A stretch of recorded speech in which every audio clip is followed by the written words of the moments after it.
She gave birth to 70 kids.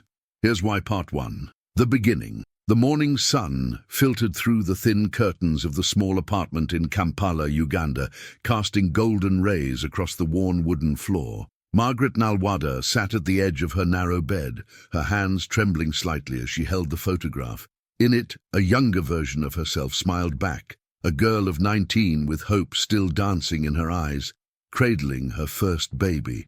That was 32 years ago. That was before everything changed, before she became known as the Mother of Uganda, before the 70 children. Margaret's story didn't begin with headlines or recognition. It began with heartbreak, with a pain so profound that it carved out a hollow space in her chest, a space she would spend the rest of her life trying to fill with love, with purpose, with the laughter of children who had nowhere else to go. She was born in 1962 in a small village outside Kampala, the fourth of 8 children in a family that survived on subsistence farming. Her father was a kind man who worked himself to exhaustion in the fields, and her mother was a woman of quiet strength who could make a feast from nearly nothing. Margaret grew up knowing hunger, knowing hardship, but also knowing love. Her childhood, though materially poor, was rich with the warmth of family, with the songs her mother sang while cooking, with the stories her grandmother told under the stars. When Margaret was 12, everything changed. A civil war erupted across Uganda, tearing through villages like a wildfire, consuming dry grass. She watched as soldiers came through her village, as families were torn apart, as children became orphans in a single afternoon of violence. Her own family fled, walking for days, to reach a refugee camp where they lived for 2 years in a tent, surviving on rations and prayer. It was in that camp that Margaret made a promise to herself, surrounded by children who had lost everything, their parents, their homes, their innocence. She vowed that if she ever had the power to help, she would never turn away from a child in need. She was only 14, but the seed had been planted. The seed that would eventually grow into something extraordinary. When peace finally came and her family returned to their village, Margaret threw herself into her education with fierce determination. She attended the local school, walking 6 miles each way, studying by candlelight at night. She dreamed of becoming a teacher, of making a difference in young lives. Her teachers said she had a gift, not just intelligence, but compassion that radiated from her like light. At 18, she met David. He was 22, a young man from a neighboring village who was training to be a mechanic. He had kind eyes and a gentle laugh, and when he looked at Margaret, she felt seen in a way she never had before. They fell in love the way young people do, completely, recklessly, with a faith that love alone could conquer anything. They married in a small ceremony under a massive fig tree, with both families present and the entire village celebrating. Margaret wore a simple white dress that her mother had sewn by hand, and David wore his only suit. As they spoke their vows, Margaret believed with all her heart that she was beginning the beautiful life she had always dreamed of. 9 months later, their daughter Sarah was born. Margaret held her baby for the first time and felt a love so overwhelming it brought tears streaming down her face. This tiny person, with her perfect fingers and her father's nose, was a miracle. Margaret had become a mother, and she embraced the role with every fiber of her being. But happiness, Margaret would learn, could be as fragile as morning mist. When Sarah was just 6 months old, David fell ill. What started as a persistent cough evolved into something far more sinister. In 1982, in rural Uganda, medical care was limited, and AIDS was sweeping through East Africa like an invisible plague. David deteriorated rapidly. Within 4 months, Margaret was a widow at 19, left alone with a baby and a future that suddenly seemed impossibly dark. The grief was crushing. Margaret would later describe it as feeling like she was drowning, even on dry land. She couldn't eat, couldn't sleep, couldn't see a path forward. Her mother moved in to help care for Sarah while Margaret tried to piece herself back together. It was during this darkest period that something unexpected happened. Margaret's neighbor, an elderly woman named Mama Grace, knocked on her door one evening. In her arms was a baby boy, perhaps 8 months old, crying weakly. "This is Joseph," Mama Grace said, her voice heavy with sorrow. "His mother was my granddaughter. She died 3 days ago. His father is unknown. I am too old, too sick to care for him properly. I heard that you lost your husband, and I thought, perhaps you could understand what it means to lose everything. Perhaps you could help." Margaret looked at the baby boy, at his tear-stained face and his desperate eyes, and something shifted inside her. The hollow ache in her chest, the grief that had been consuming her, suddenly found a purpose. She took Joseph into her arms, and he immediately stopped crying, nestling against her chest as if he had finally found home. "I'll take care of him," Margaret whispered. "I promise." Mama Grace died 2 weeks later, but Joseph thrived. Margaret cared for him as if he were her own, nursing him back to health from the malnutrition that had been slowly killing him. As she fed him, bathed him, sang to him, Margaret felt something awakening inside her. A calling, perhaps.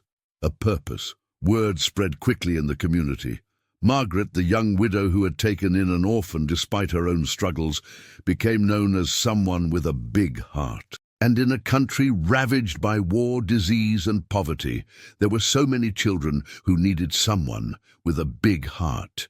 3 months after taking in Joseph, a woman from the village appeared at Margaret's door with a little girl named Grace, perhaps 4 years old. Both of the girl's parents had died of AIDS. The woman, a distant relative, had 6 children of her own and could barely feed them. "Please," the woman begged, "just for a little while, until I can get back on my feet." Margaret looked at Grace, at her hollow cheeks, her 2 large eyes, her tattered dress, and she couldn't say no. She took Grace in. The woman never came back. Then came twins, Emmanuel and Esther, found abandoned outside a church. Then came Charles, whose mother died in childbirth and whose father drank himself to death a month later. Then came Patricia, rescued from an abusive home.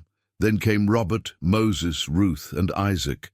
By the time Margaret was 25, she was caring for 17 children. Part 2. The Calling. Margaret's small apartment became impossibly cramped. Children slept 3 and 4 to a bed, on thin mattresses laid on the floor, even on blankets in the corner. Margaret slept wherever there was space, often just a few hours a night. She woke before dawn to prepare porridge for breakfast, then spent her days washing clothes by hand, cooking meals over a small charcoal stove, helping with homework, bandaging scraped knees, and wiping away tears. The financial burden was crushing. Margaret worked multiple jobs, cleaning houses, washing clothes for wealthier families, selling vegetables in the market. Every shilling she earned went toward feeding and clothing the children. She wore the same 3 dresses, rotated and re-washed until they were threadbare. She skipped meals so the children could eat more. She walked everywhere to save bus fare. Her own mother and siblings worried about her. "You're killing yourself," her sister Mary told her. "You can't save every child in Uganda, Margaret. You have to think about yourself, about Sarah." But Margaret couldn't turn away. Each time someone came to her door with another child, another story of tragedy and loss, she saw herself in that refugee camp at 12 years old, surrounded by orphans with nowhere to go. She saw David on his deathbed, gasping for breath. She saw the face of every child who had ever suffered, and she couldn't say no. The children called her Mama Margaret, and the name stuck. In the community, she became simply Mama, the woman who would never turn away a child in need. By 1990, when Margaret was 28, she was caring for 29 children. The situation had become impossible to sustain in the small apartment. The landlord threatened to evict them. Neighbors complained about the noise. Margaret was at her breaking point. It was Sarah, now 10 years old, who suggested they pray. Margaret had always been spiritual, attending church when she could, but her faith had wavered under the weight of so much responsibility. That night she gathered all the children around her in the tiny living room. They sat shoulder to shoulder, barely fitting, and Margaret led them in prayer. "God," she said, her voice breaking, "I don't know what to do. I can't care for these children alone anymore. I need help. I need a miracle. Please show me the way." The children echoed her prayer, their small voices filling the room with hope and desperation. The miracle came 3 days later in the form of a letter. A British journalist named Catherine Wells had heard about Margaret's story from a colleague who had been reporting on Uganda's orphan crisis. Catherine was so moved that she wrote an article about Margaret for a major UK newspaper titled "The Mother Who Can't Say No." The article went viral before going viral was even a concept, republished in newspapers across Europe and North America. Donations began to arrive. First, a few $100s, then a few thousand. People from all over the world, moved by Margaret's story, sent money, clothes, toys, school supplies. A church in London started a fundraising campaign. A school in New York organized a bake sale. A businessman in Toronto sent a check for $5,000 with a note that said, "For the children, God bless you." With the donations, Margaret was able to rent a larger house, a sprawling old building with multiple rooms that had once been a colonial administrator's residence. It needed work, but it was structurally sound and, most importantly, it had space. The children moved in, and for the first time, each child had a proper bed to sleep in. But even as the donations poured in, Margaret remained deeply humble. She used every penny for the children, never taking a salary for herself. She continued to live as simply as she had before, wearing old clothes and eating modest meals. The children came first. They always came first. Catherine Wells, the journalist, came to visit in 1991. She spent 2 weeks living with Margaret and the children, documenting their daily life. What she found astonished her. "I've met many humanitarian workers, many people doing charity work," Catherine later wrote. "But I've never met anyone like Margaret. She doesn't treat these children as charity cases or orphans or victims. She treats them as her own. She knows each child's favorite food, their dreams, their fears. She helps them with their homework. She disciplines them when needed. She celebrates their achievements as if they were her own biological children. This isn't a shelter, it's a home. And Margaret isn't just a caretaker, she's a mother." The article brought even more attention to Margaret's work. NGOs reached out offering support. A Ugandan businessman donated a plot of land. An international organization funded the construction of a proper children's home, a complex with multiple dormitories, a kitchen, a dining hall, classrooms, and a playground. In 1993, the New Hope Children's Home officially opened. Margaret was 31 years old and caring for 38 children, but the need kept growing. Part 3. The Darkest Days. The mid-1990s were perhaps the most challenging period of Margaret's life. Uganda was still recovering from decades of conflict and instability. The AIDS epidemic was at its peak, creating orphans faster than any system could accommodate them.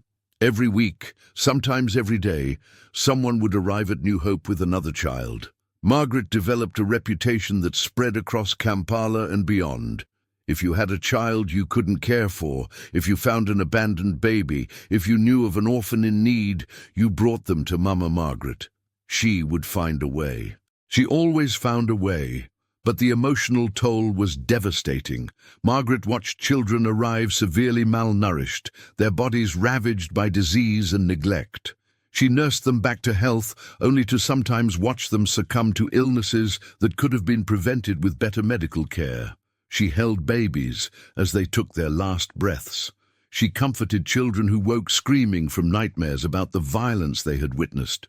In 1995, Margaret took in a little girl named Mercy, who was 5 years old. Mercy had been repeatedly sexually abused by a relative before being abandoned on the streets. She didn't speak for the first 6 months at New Hope. She would flinch whenever anyone, even Margaret, tried to touch her. She refused to sleep in a bed, choosing instead to curl up in corners where she could see all the doors. Margaret sat with Mercy every night, just sitting quietly beside her in the corner, not touching, just being present. She would sing softly, the same lullabies her own mother had sung to her. Slowly, over months, Mercy began to trust, first She would hold Margaret's hand. Then she would let Margaret brush her hair. Then finally one night she crawled into Margaret's lap and fell asleep. "I'll never hurt you," Margaret whispered to the sleeping child. "You're safe now. You're home." Mercy eventually began to speak again, to laugh, to play with the other children. Years later, she would become a social worker herself, dedicating her life to helping abused children. But in 1995, she was just one of dozens of traumatized children who needed Margaret's patience, love, and unwavering commitment. The work was relentless. Margaret rarely slept more than 4 hours a night. She was constantly exhausted, constantly worried about money, constantly juggling crises. A water pipe would burst. A child would fall ill. Donations would slow down. The government would threaten to shut them down over licensing issues. Every day brought new challenges. Her own daughter, Sarah, now 15, had become Margaret's right hand.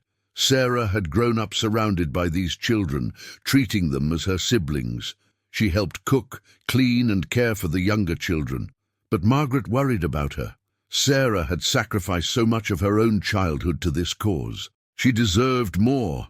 "Mama," Sarah said one evening when Margaret expressed these concerns, "these children are my brothers and sisters. This is my family. I wouldn't want to be anywhere else." Margaret held her daughter close, tears streaming down her face. Sarah had inherited her mother's big heart, her capacity for selfless love. By 1996, New Hope was caring for 52 children. The staff had grown to include 3 other women who helped with cooking and childcare, and 2 young men who assisted with maintenance and security. But Margaret remained the heart of the operation, the mother figure every child looked to for comfort and guidance. It was during this period that Margaret nearly broke. A 6-month-old baby named David, named after Margaret's late husband, arrived at New Hope in terrible condition. He had been found abandoned in a latrine, barely alive. Despite Margaret's best efforts, despite round-the-clock care, despite prayers and tears and everything she could give, David died 3 weeks later in Margaret's arms. Margaret buried him in a small cemetery behind New Hope, next to 3 other children who hadn't survived. As the small casket was lowered into the ground, Margaret felt something inside her shatter. She had failed. This baby, this innocent child, had died on her watch. For 3 days, Margaret barely spoke. She went through the motions of caring for the other children, but the light had gone out of her eyes. She questioned everything. Was she doing enough? Was this sustainable? Could one person really make a difference against such overwhelming suffering? It was Grace, the little girl who had been the 3rd child Margaret took in, now a teenager, who pulled her back from the edge. "Mama," Grace said, sitting beside Margaret on the front steps of New Hope, "do you remember when I first came here? I was 4 years old. I was so hungry my stomach hurt all the time. I was so scared. I thought I was going to die like my parents did." Margaret nodded, tears rolling down her cheeks. "You saved me, Mama. You saved all of us. Baby David, it's so sad. It hurts so much. But think about the 51 of us who are alive because of you. Think about all the children who will come tomorrow and next week and next year. They need you. We all need you." Grace wrapped her arms around Margaret, and soon other children joined them. A pile of hugging, crying, loving children who reminded Margaret why she did this work. It wasn't about saving everyone. It was about saving everyone she could. It was about being the love and safety that these children deserved. Margaret stood up, wiped her tears, and got back to work. Part 4. Growing Family. As the millennium approached, New Hope Children's Home had become an institution. The government officially recognized it as a registered children's home. International donors provided steady funding. A volunteer program brought young people from around the world to help with education and activities. The complex expanded with new buildings, a library, a computer lab, a medical clinic. But for Margaret, it was never about the buildings or the recognition. It was always about the children. By 2000, Margaret had taken in 63 children. Each one had a story that would break your heart. Each one had faced tragedies that would have destroyed most adults, and each one found healing, hope, and love at New Hope. There was Thomas, who arrived at age 8, having witnessed his entire family murdered during a rebel attack. He had nightmares every night for 2 years, waking up screaming. Margaret would rush to his side, hold him, rock him, remind him that he was safe. Gradually, the nightmares became less frequent. Thomas discovered a love for mathematics and eventually earned a scholarship to university. There was Rebecca, born HIV positive, abandoned by her family who feared the stigma.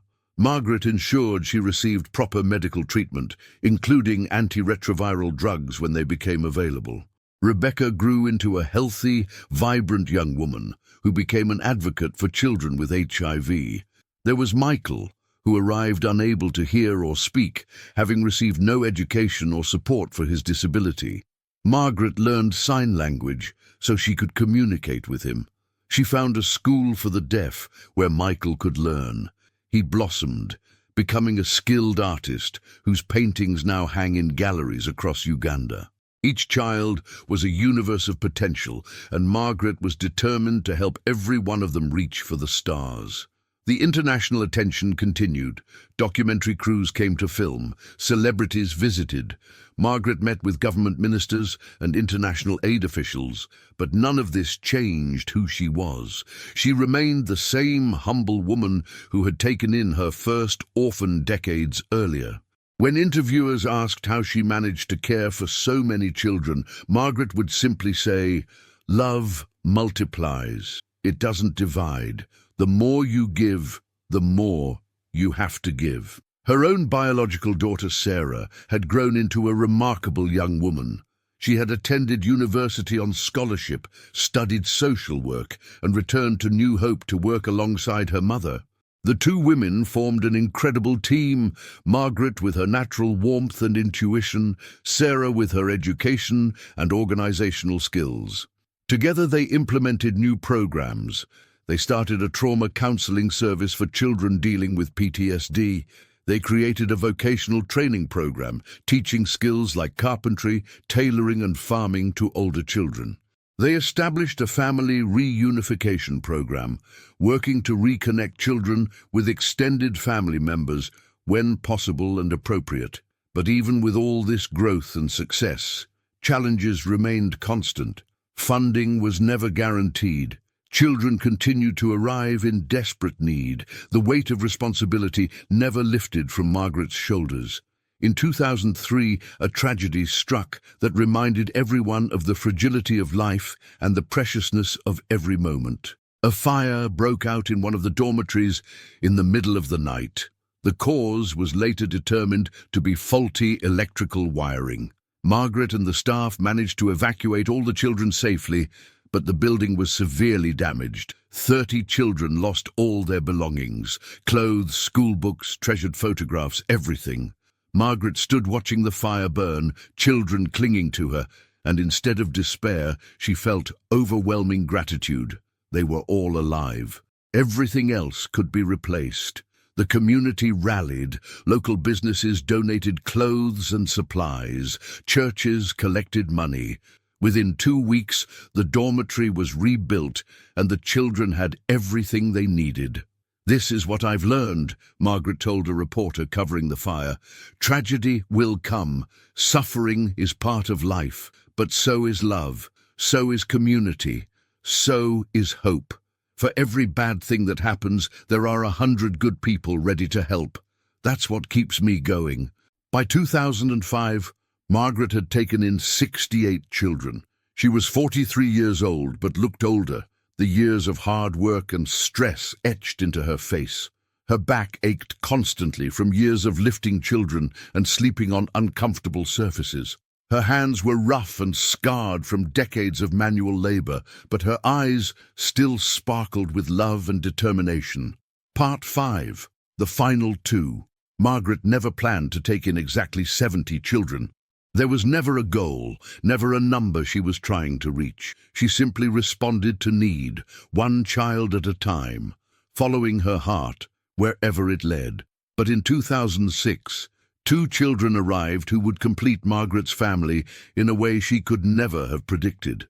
The first was a baby girl named Hope, born prematurely and abandoned at the hospital. She weighed barely 3 pounds, so tiny and fragile that the doctors weren't sure she would survive. The hospital social worker called Margaret, knowing her reputation for taking on the hardest cases. "I won't lie to you," the doctor said when Margaret arrived. "She has severe health complications. She may not make it. Even if she does, she will require constant medical care. This won't be easy." Margaret looked at the tiny baby, fighting so hard for every breath, and she felt that familiar pull in her chest. This child needed someone to fight for her, to believe in her. "I'll take her," Margaret said. "We'll fight together." Hope spent the first 3 months of her life in the hospital, with Margaret visiting every day, sometimes sleeping in a chair beside her incubator. The other 68 children at New Hope prayed for their new sister every night. Slowly, miraculously, Hope grew stronger. By 6 months, she was healthy enough to come home to New Hope. The day Margaret carried Hope through the gates of New Hope for the first time, all the children gathered to welcome their sister. They had made a banner that read, "Welcome Home Hope." They sang songs and cheered. Hope, now chubby and healthy, smiled her first real smile. Margaret looked at her family, 69 beautiful souls, each one precious, each one loved, and felt a profound sense of gratitude. They had come so far together. 3 months later, the 70th child arrived. His name was Peter, and he was 13 years old. Unlike most of the younger children who came to New Hope, Peter arrived with a hardened exterior, anger radiating from him like heat. He had been living on the streets of Kampala for 3 years after his parents died, surviving by stealing and doing whatever it took to stay alive. The police picked him up, and having heard of Margaret, brought him to New Hope. "I don't need your charity," Peter spat at Margaret when they first met. "I can take care of myself." Margaret saw past the anger to the frightened, wounded boy underneath. "You're right," she said calmly. "You're strong and capable, but even strong people need family. Even capable people need love. You're welcome to stay as long as you like." Peter stayed, though for the first weeks he remained distant and hostile. He got into fights with the other children. He skipped his chores. He stole food from the kitchen and hid it under his bed, unable to break the survival habits of street life. But Margaret was patient. She had learned over the years that healing couldn't be rushed. Every child came to it in their own time. She made a point of sitting with Peter every evening, not forcing conversation, just being present. She learned about his interests. He loved football and had dreams of becoming a professional player. She arranged for him to join a local youth team. She attended every game, cheering from the sidelines. Slowly, Peter's walls began to crumble. He started participating in family activities. He began helping younger children with their homework. He even smiled occasionally. The breakthrough came 6 months after his arrival. Peter woke in the middle of the night from a nightmare, screaming. Margaret rushed to him, and for the first time, Peter didn't push her away. He collapsed into her arms, sobbing. "I miss my parents," he cried. "I miss them so much, and I'm so angry at them for dying, for leaving me alone. What's wrong with me?" "Nothing is wrong with you," Margaret whispered, holding him tight. "Grief and anger are normal. You've been through so much, carried so much alone. But you don't have to carry it alone anymore. I'm here. We're all here. This is your family now." Peter cried for a long time that night, years of pain and loneliness pouring out of him. And when he finally fell asleep in Margaret's arms, he was different. The anger had softened. The walls had come down. From that night forward, Peter became one of the most dedicated members of the New Hope family. He became a big brother to the younger children, protecting them, playing with them, teaching them football. He channeled his experiences into helping other street children, volunteering with outreach programs. With Peter's arrival, Margaret's family was complete. 70 children, 70 stories of pain transformed into hope, 70 lives saved by one woman's refusal to look away from suffering. Part 6. Reflections. By 2010, New Hope Children's Home had become renowned across Uganda and internationally. Margaret had been featured in documentaries, interviewed by major news outlets, and invited to speak at conferences about child welfare and humanitarianism. She had met with presidents and celebrities. She had been nominated for humanitarian awards. But none of this had changed her essential nature. She remained humble, focused entirely on the children, uncomfortable with attention on herself. Many of her children were now adults, having grown up at New Hope and moved on to build their own lives. Sarah, her biological daughter, was now 30 years old and running much of the day-to-day operations of New Hope. Grace, one of the first children Margaret took in, was a teacher. Thomas, who had witnessed his family's murder, was an accountant. Rebecca, born HIV positive, was a nurse specializing in pediatric care. They all stayed connected to New Hope, to Margaret, to each other. They were family in the truest sense of the word. Margaret often reflected on the journey that had brought her here. If someone had told that grieving 19-year-old widow that she would one day be mother to 70 children, she would never have believed it. She never set out to do something extraordinary. She simply followed her heart, one child at a time. "People call me a hero," Margaret told an interviewer in 2012.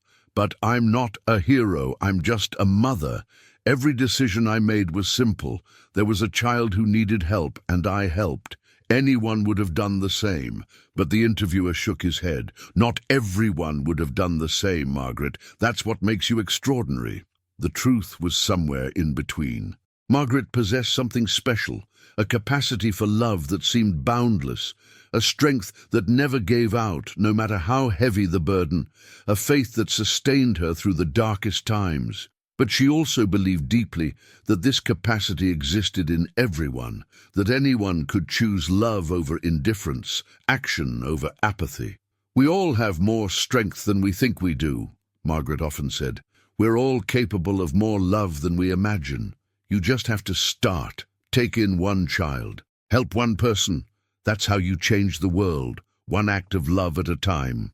Over the years, Margaret had learned profound lessons about motherhood, about love, about humanity. She learned that love doesn't divide, it multiplies. Each new child didn't diminish the love she had for the others. Instead, her capacity for love expanded. Her heart grew bigger with each child she welcomed. She learned that biological connection is only one form of family. The bonds she shared with these 70 children were as real and deep as any biological relationship. They were forged through shared struggle, through daily care, through choosing each other again and again. She learned that healing takes time. Some children bounced back quickly from their traumas, others took years, and some would carry their scars forever. But with love, support, and patience, every single child could build a meaningful life. She learned that small acts matter. A hug, a home-cooked meal, help with homework, showing up at a soccer game. These ordinary moments of parental love were revolutionary for children who had known neglect and abandonment. She learned that she was stronger than she ever imagined. There were countless times she wanted to give up, times when the burden felt too heavy, but she found reserves of strength she didn't know existed, and when her own strength failed, the children's love lifted her up. Most importantly, she learned that one person can make a difference. Maybe she couldn't solve Uganda's orphan crisis alone. Maybe she couldn't end poverty or prevent disease or stop war. But she could love 70 children. She could give 70 children a home, an education, a future. And maybe those 70 children would go on to help hundreds more, creating ripples of love and change that would spread far beyond what Margaret could ever do alone. Part 7. The children speak. To truly understand Margaret's impact, one must hear from the children themselves. Over the years, many of her children have shared their stories, their gratitude, their love for the woman they call Mama. Grace, now 35, a teacher and mother of 3, shares her perspective. "I barely remember my life before Mama Margaret. I was 4 when I came to her, starving and scared. I remember that first night. She held me and sang to me, and I felt safe for the first time since my parents died. Over the years, she taught me everything: how to read and write, how to cook, how to be kind even when the world is cruel. But more than any specific lesson, she taught me that I was worthy of love. She taught me that my past didn't define my future. She believed in me when I didn't believe in myself. When I graduated from Teachers College, Mama Margaret sat in the front row, crying with pride. She has been there for every important moment of my life. When I got married, she walked me down the aisle. When I had my first baby, she was the first person I called. My children call her Grandma, and she spoils them exactly the way grandmas should. People ask me what it was like growing up with 69 siblings. It was chaotic and loud and wonderful. We fought sometimes, like all siblings do, but we loved each other fiercely. We still do. We have family reunions every year, where as many of us as possible gather at New Hope. It's a massive, joyful chaos of children and grandchildren, of shared memories and laughter. And at the center of it all is Mama, older now, but still with that spark in her eyes, still radiating love. I wouldn't be who I am without her. None of us would. Thomas, 33, an accountant, shares his story. I came to New Hope at 8 years old, after watching my entire family killed. I was broken in ways I couldn't even articulate. I had nightmares every single night. I was afraid of everything: loud noises, darkness, strangers. I was convinced I would die too. Mama Margaret never gave up on me. Even when I woke up screaming for the 100th night in a row, she was there. Even when I lashed out in anger and fear, she responded with patience and love. She got me counseling. She held me when I cried. She celebrated with me when I finally slept through the night for the first time in 2 years. She also pushed me academically. She saw that I was good at math, and she encouraged that gift. She found tutors when I struggled. She praised every achievement. When I got a scholarship to university, she threw a party for the entire home. And when I graduated, she was there with tears of joy streaming down her face. I named my son David, after Mama's husband, who she lost so young. I wanted to honor her story, the tragedy that somehow led to all this love and family. When I told her, she held my son and cried happy tears. Mama saved my life, that's not hyperbole. Without her, I would have been another statistic, another orphaned child who didn't make it. Instead, I'm a professional, a husband, a father. I'm building a good life, and I owe it all to her. Rebecca, 29, a pediatric nurse, offers her perspective. Being born HIV positive in Uganda in the early 1990s was essentially a death sentence. My family abandoned me at the hospital, wanting nothing to do with the shame and stigma. I was 3 months old. The doctors didn't expect me to live long. But Mama Margaret took me in. She made sure I got proper medical care. When antiretroviral drugs became available, she moved heaven and earth to get them for me. She fought with insurance companies, with government agencies, with anyone who stood between me and the treatment I needed. Growing up, she never let me see myself as sick or as a victim. She treated me exactly like she treated all my siblings. I had chores and responsibilities. I got in trouble when I misbehaved. I was expected to work hard in school. But she also made accommodations when I needed them, made sure I took my medications, took me to doctor appointments, let me rest when I was tired. She taught me that HIV was just one part of me, not my whole identity. I was Rebecca, a sister, a daughter, a student, a friend who happened to have HIV. That perspective changed everything. I became a nurse because of Mama. I watched how she cared for all of us, especially when we were sick, and I wanted to do the same for others. Now I work with children with HIV and other chronic illnesses. I use everything Mama taught me. Clinical care, yes, but also compassion, patience, and the belief that every child deserves a full, beautiful life, regardless of their health status. I'm healthy now, living a completely normal life thanks to medication. I'm engaged to be married. I want to have children of my own someday. None of this would be possible without Mama Margaret. Peter, now 26, a social worker specializing in street children, reflects, "I was the oldest when I arrived at New Hope. I was 13 and had been living on the streets for years. I was angry and tough and convinced I didn't need anyone. When the police brought me to Mama Margaret, I was determined to hate her and everything she represented. But she didn't try to change me or fix me. She just loved me, patiently, consistently, without conditions. She showed up at my football games. She sat with me every evening. She never gave up, even when I gave her every reason to. The night I finally broke down and cried in her arms was the night my life changed. She held me and told me it was okay to grieve, okay to be angry, okay to be scared. She made me feel like my emotions were valid, like I was valid. Now I work with street children because I was one. I know what they're going through. I know the anger and the fear and the survival mode.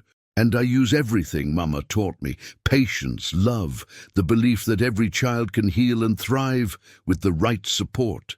Mama Margaret didn't just save my life. She taught me how to live. Hope, now 18, the 69th child and once a premature baby, not expected to survive, shares, "I don't remember being sick as a baby, but everyone tells me the story. How tiny I was, how Mama fought for me, how she never gave up even when the doctors had little hope. My name, Hope, came from Mama. She said I represented hope for all of us, proof that miracles happen. Growing up, I always felt special, but also normal. Mama made sure I never felt like the sick one or the miracle baby. I was just Hope, her daughter, part of this big, crazy, beautiful family. I'm in university now, studying medicine. I want to be a pediatrician because I want to fight for babies like Mama fought for me. I want to give parents hope when things seem hopeless. Mama taught me that love and determination can overcome almost anything. She's my hero. She's all of our hero. Part 8. Legacy and Impact. By 2015, Margaret was 53 years old. The years had taken their physical toll. Her joints ached. She moved more slowly. Her hair had gone completely grey, but her spirit remained as strong as ever. New Hope Children's Home had evolved into something far beyond what Margaret had ever imagined. It now included not just residential care for children, but also outreach programs, a school that served both orphans and children from the community, vocational training programs, and a family support program that helped struggling families stay together. Many of Margaret's adult children had returned to work at New Hope or had started similar programs across Uganda. Grace opened a children's home in northern Uganda. Thomas used his accounting skills to help other NGOs manage their finances. Rebecca trained other nurses in pediatric HIV care. Peter's street outreach program had helped hundreds of children transition off the streets. The ripple effects of Margaret's love were spreading far beyond those original 70 children. Researchers and social workers came from around the world to study New Hope's model. What made it so successful? How had Margaret achieved outcomes that surpassed most institutional care? The answer, they found, was deceptively simple: love. Margaret had never treated the children as charity cases or orphans to be managed. She treated them as her own. She knew each child's personality, dreams, fears, and needs. She celebrated birthdays and graduations. She comforted broken hearts and encouraged big dreams. She provided structure and discipline alongside affection and support. The children don't need pity, Margaret explained to a group of visiting social work students. They need parents. They need someone who will show up for them day after day, who will love them through their worst moments, who will believe in them when they don't believe in themselves. That's what every child needs, whether they're orphaned or not. One of the students asked, "But how did you find the energy? How did you not burn out caring for so many children?" Margaret smiled. "The children gave me energy. Yes, it was exhausting. Yes, there were days I wanted to give up. But every time a child smiled at me, every time someone called me Mama, every time I watched one of my children achieve something they'd dreamed of, that refilled my cup. Love doesn't deplete you, it sustains you." The Ugandan government began incorporating elements of New Hope's model into their national child welfare strategy. Margaret served as an advisor, sharing her decades of experience. She advocated for policies that prioritized family-style care over institutional settings, for increased support for foster families and kinship care, for trauma-informed approaches to child welfare. "Every child deserves a family," Margaret testified before Parliament. "Not every child can stay with their biological family, but every child can have the experience of family, of belonging, of unconditional love, of someone who will always be in their corner. That's what we must provide." International organizations took notice. Margaret was invited to speak at the United Nations about child welfare in conflict zones. She traveled to conferences in Europe, Asia, and the Americas, sharing her story and her insights. But no matter where she went or who she met, Margaret remained grounded in what mattered most: the children. She turned down opportunities that would take her away from New Hope for extended periods. She declined lucrative speaking fees, asking instead that donations be made to New Hope. She resisted efforts to franchise or commercialize the New Hope model, insisting that authentic care couldn't be mass-produced. "This isn't about building an empire," she told a wealthy businessman who wanted to invest in expanding New Hope across Africa. "It's about relationships. It's about love. You can't scale that the way you'd scale a business. What we can do is inspire others to open their homes and hearts, to start their own version of New Hope in their own communities. But it has to be authentic. It has to be rooted in genuine love for children." Part 9. The Reunion. In 2018, Margaret's family organized a massive reunion for her 56th birthday. It took months of planning to coordinate schedules and travel for all 70 children, now ranging in age from 12 to 38 years old. They gathered at New Hope on a warm Saturday in November. The compound was decorated with banners and balloons. Long tables were set up for the feast that the older children had prepared, all of Margaret's favorite dishes. As the children arrived throughout the morning, some driving from Kampala, others flying in from abroad, the noise level rose with excitement. Siblings who hadn't seen each other in years embraced. Stories were shared. Photographs were compared. Grandchildren ran around, meeting their aunts and uncles for the first time. Margaret stood in the center of it all, tears streaming down her face, overwhelmed by the beautiful chaos she had created. Sarah stood beside her, arm around her mother's shoulders. "You did this, Mama," Sarah whispered. "Look at this family. Look at all the love." When everyone had arrived, they gathered in the courtyard. Grace stood up to speak, representing all the children. "Mama Margaret," Grace began, her voice thick with emotion. 34 years ago, you took me into your home when I had nowhere else to go. I was 4 years old, orphaned, starving, scared. You fed me, you held me, you loved me. You changed the trajectory of my entire life. Every person here has a similar story. We came to you broken, and you helped us heal. We came to you lost, and you helped us find our way. We came to you as orphans, and you made us family. You gave birth to 70 children. Not in the biological sense, but in every way that truly matters. You birthed us into new lives, into hope, into futures we never could have imagined. You are our mother, and we are your children, and this bond is unbreakable. We are teachers and nurses and accountants and social workers and artists and mechanics and farmers. We are parents ourselves now, raising our children with the love and values you taught us. We are contributing members of society, building good lives, making the world a little bit better, and none of it would have been possible without you. So today we want to say thank you. Thank you for seeing us when we were invisible. Thank you for loving us when we were unlovable. Thank you for fighting for us when we couldn't fight for ourselves. Thank you for being our mother. We love you, Mama. All 70 of us and all our children and all the lives we'll touch, it all traces back to you and your incredible, boundless heart. By the end of Grace's speech, there wasn't a dry eye in the courtyard. Margaret stood and embraced Grace, then opened her arms to all her children. They surrounded her, a massive group hug of 70 people trying to fit into one embrace, laughing and crying and holding on tight. The party lasted all day and into the night. There was food and music and dancing. The children performed skits from their childhood. Old photographs were passed around, prompting laughter and nostalgia.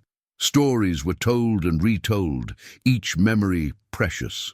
As the sun set and the party continued by firelight, Margaret found a quiet moment to sit on the front steps of New Hope, watching her family. A young woman approached. Hope, now 22, the 69th child. "Mama, are you okay?" Hope asked, sitting beside her. "I'm perfect," Margaret replied, smiling. "I'm looking at my life's work, and it's beautiful." "Do you ever regret it?" Hope asked. "All the sacrifice? You never remarried. You never had biological children besides Sarah. You gave up everything for us." Margaret turned to look at Hope, this young woman who had once been a premature baby fighting for survival. "I gave up nothing," she said firmly. "I gained everything. Every one of you is my child. Biology doesn't make a family. Love does. And I have been blessed with more love than most people experience in 10 lifetimes. No, my dear Hope, I have no regrets. If I could go back and do it all again, I would make the same choices. Every sleepless night, every sacrifice, every challenge, it was all worth it to have this, to have you, to have all of you." Hope hugged her tightly. "We're so lucky to have you." "I'm the lucky one," Margaret whispered. Part 10. Why she did it. People often asked Margaret why she did it. Why take in 70 children? Why dedicate her entire adult life to caring for orphans? Why sacrifice so much? Margaret's answer evolved over the years, deepening with experience and reflection.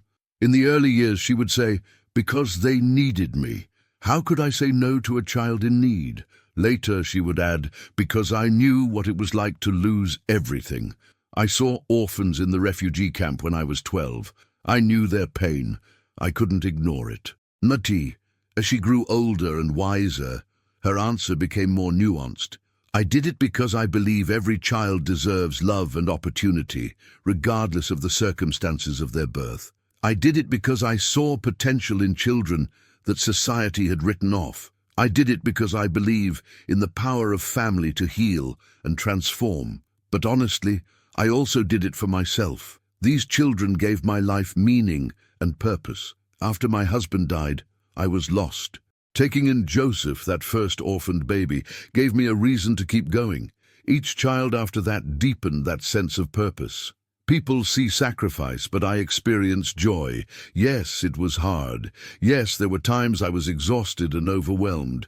But there was also so much laughter, so many beautiful moments, first words and first steps, school achievements and graduations, watching traumatized children learn to smile again, watching scared children become confident adults. I got to be a mother to 70 incredible people. I got to witness 70 transformations, 70 journeys from brokenness to wholeness. I got to build a family that is loud and chaotic and imperfect and absolutely beautiful. How is that a sacrifice? That's a gift. The truth is, the children saved me as much as I saved them. They gave me purpose when I felt purposeless. They gave me love when I was drowning in grief. They taught me about resilience and strength and hope. They showed me that healing is possible, that people can overcome incredible trauma and build beautiful lives. So, why did I do it? Because I was called to do it. Because I couldn't not do it. Because when you see a child in need and you have the capacity to help, you help. It's that simple and that complicated. And because love multiplies. Every child I took in expanded my capacity for love. My heart didn't have to divide among 70 children. It grew to hold 70 children. Love is the only resource that increases the more you use it. I did it because I believe that one person can make a difference. Maybe I couldn't solve Uganda's orphan crisis. Maybe I couldn't end poverty or prevent war. But I could love 70 children. I could give 70 children a home, a family, a future. And those 70 children have gone on to touch hundreds more lives. That's how change happens. One person, one act of love, rippling outward. Most of all, I did it because these 70 people, every single one of them, deserved it. They deserved love and safety and opportunity. They deserved someone who would fight for them, believe in them, never give up on them. Every child deserves that, and I had the honor and privilege of being that person for 70 beautiful souls. Would I do it again? In a heartbeat. These children, my children, are my greatest achievement, my greatest joy, my greatest blessing. They are my legacy, and I couldn't be more proud. Epilogue, the continuing story. Margaret's story doesn't have a neat ending because it's not over. As of 2024, at 62 years old, Margaret continues her work at New Hope Children's Home, though she has stepped back from day-to-day operations, leaving much of the management to Sarah and other staff. New Hope now cares for a new generation of children, with many of Margaret's adult children involved as staff, board members, and donors. The model she created, family-style care rooted in love and individual attention, continues to transform lives. Margaret's 70 children have become 70 success stories, each building meaningful lives and contributing to their communities. Among them are doctors, teachers, nurses, social workers, business owners, artists, mechanics, farmers, and advocates. They are parents themselves now, raising the next generation with the values Margaret instilled in them. More importantly, many of them are paying it forward. Grace's Children's Home in northern Uganda has helped over 50 children. Peter's street outreach program continues to grow. Thomas provides free accounting services to child welfare NGOs. Rebecca trains pediatric nurses across East Africa. The ripple effects of Margaret's love continue to spread, touching thousands of lives across Uganda and beyond. Margaret often reflects on the journey, marveling at where life has taken her. From a grieving 19-year-old widow to the mother of 70, from one small apartment to an internationally recognized children's home, from hopelessness to hope. I never imagined this life, she says. I never planned to become the mother of 70 children.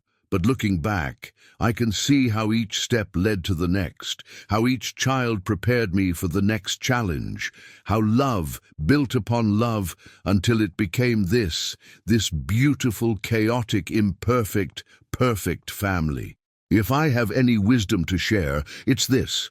Don't wait for the perfect moment to start helping others. Don't wait until you have more money, more time, more resources. Start where you are with what you have. Start with one person, one act of kindness, one moment of compassion.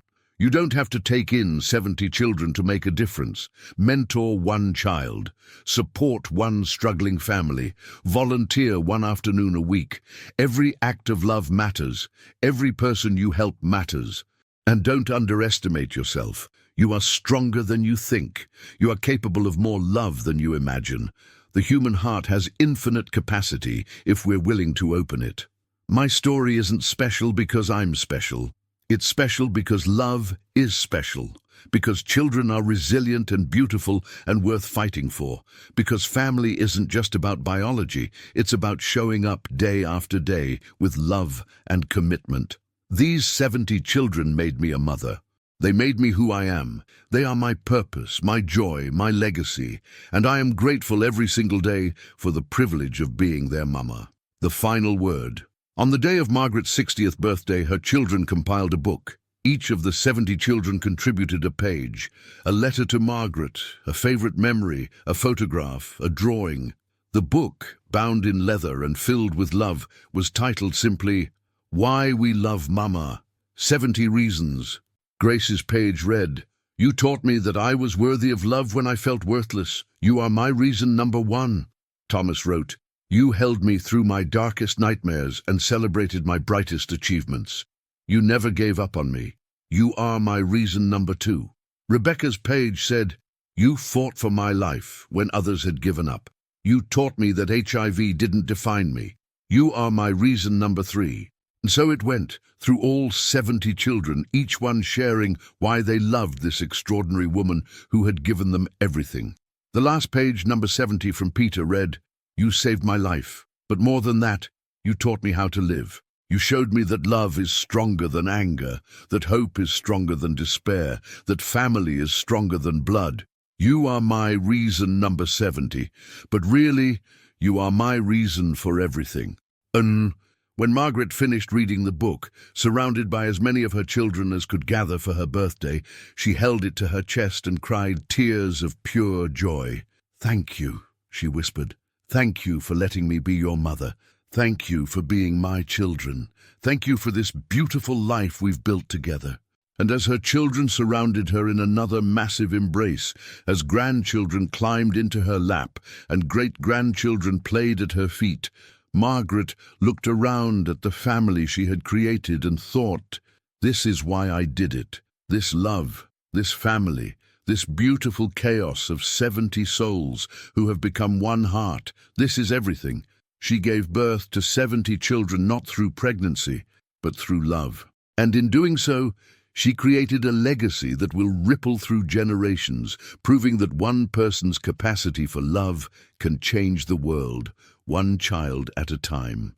This is Margaret's story. This is why she did it. And this is why it mattered. The end.